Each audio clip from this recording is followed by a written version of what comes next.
Welcome to the channel, welcome to the vlog. Thank you for hitting that play button. If you did, then you're probably interested in what it's like to be an LTL driver. I'm here at the yard about to leave for the day. Of course, it's dark.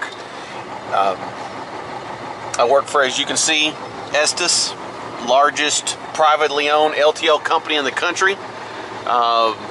Over 280 different terminals.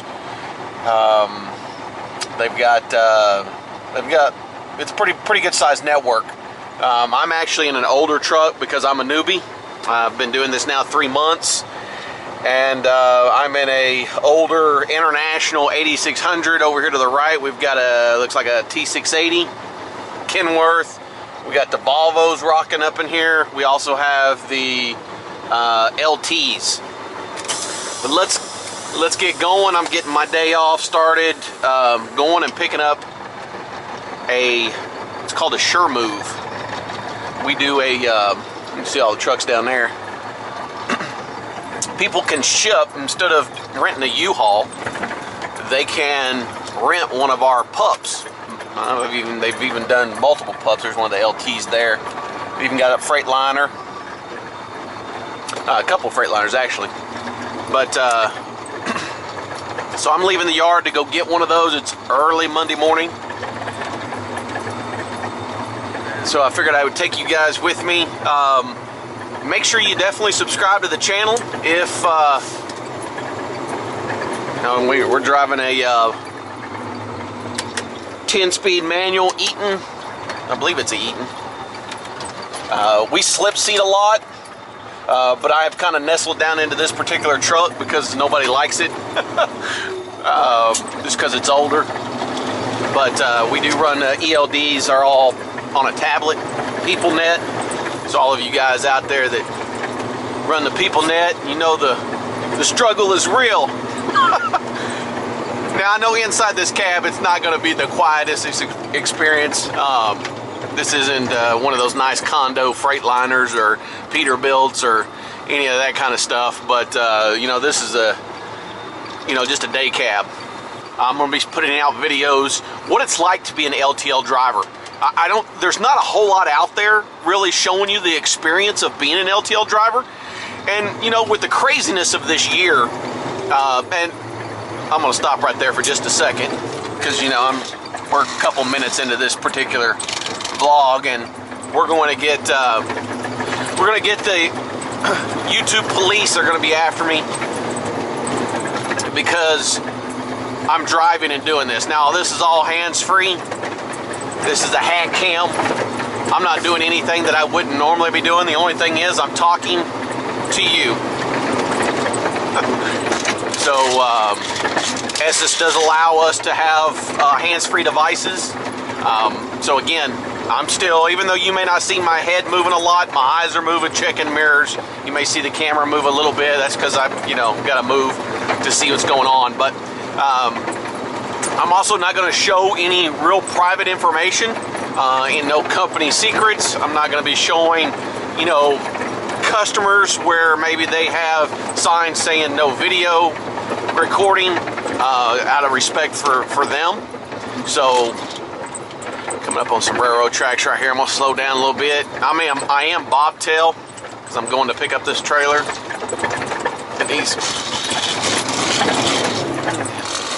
And let's see if we can get it in there.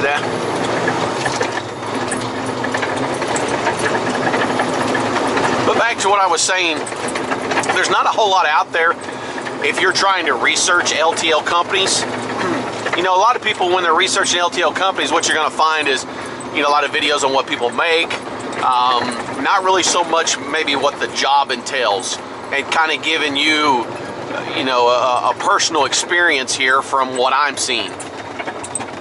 And that's my goal for this because, someone who's relatively new to the trucking game is myself. I've only had my CDL for about a year and a half, and, I didn't take the normal route. So many people, over the course of this past year, it's been the craziest year. I think we can all agree. A lot of people have lost their jobs. A lot of people have had to change their careers.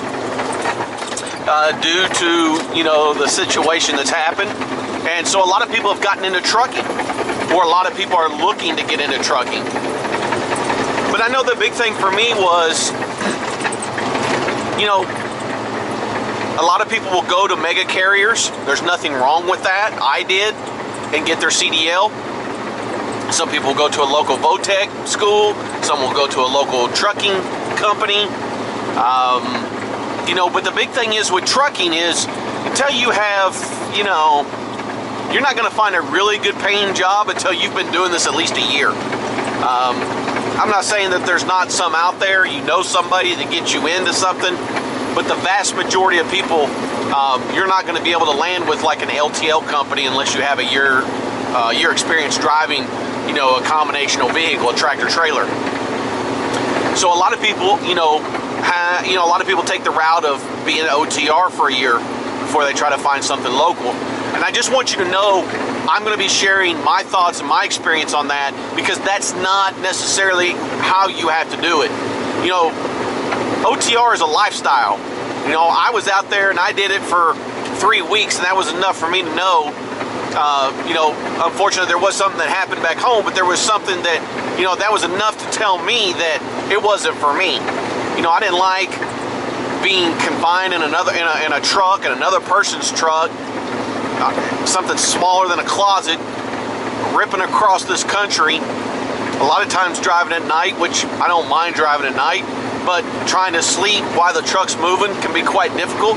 Not only that, you're away from your family. It's quite the shock to the system.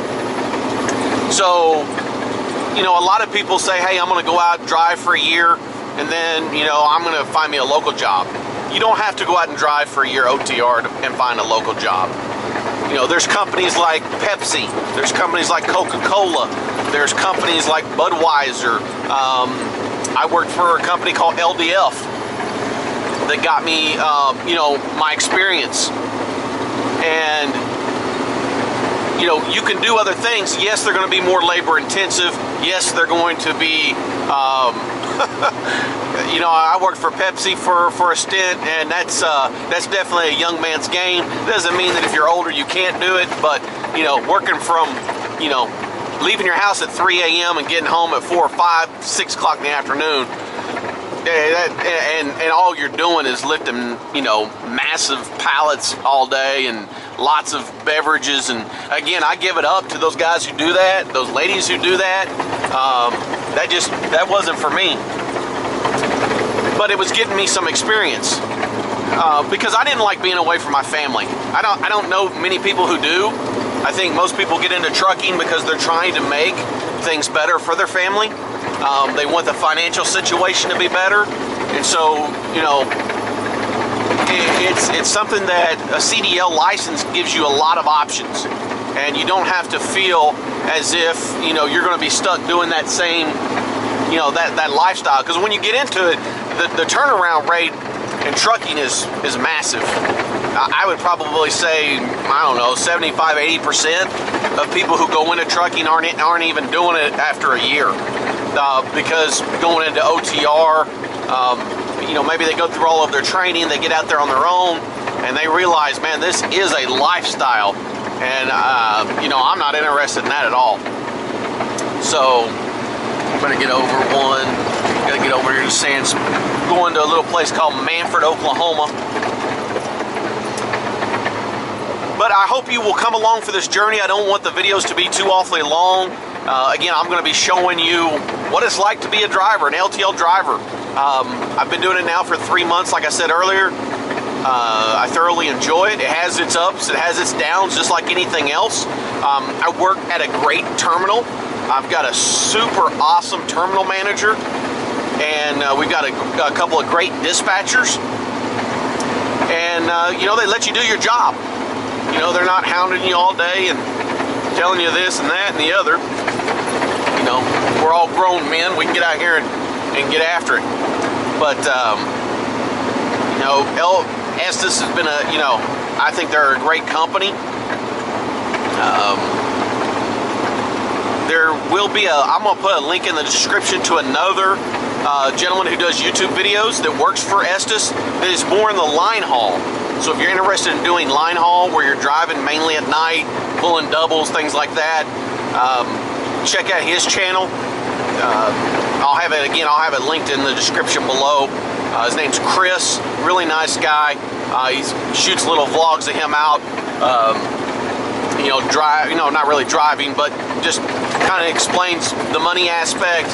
He'll definitely go into the money a lot more than I will doing this. P&D, I'm not one to really get into a whole lot of money. I can tell you this, you work about 50 to 55 hours a week, and you can make $75,000, $80,000 a year after a couple of years. I would say the first year probably 65, maybe 70, and then as you get your raises and you top out further up, then yeah, there's definitely, man, this truck gets hot quick. There's definitely a lot of room for growth financially. Plus, if you like working the dock, you can get some extra hours doing that, forklift type work. So this video has been long enough. Again, I want to thank you guys so much for coming along. I think this is going to be interesting to people who are in trucking, people who are thinking about getting into trucking, or just maybe you want to see what it's like to go to Macy's and what it's like to deliver to Whirlpool and what it's like to deliver to all the different types of factories and things that we have here in the great state of Tulsa, or what we call Green Country area. So definitely come along for the journey. But guys, we'll see you at the next video. Peace.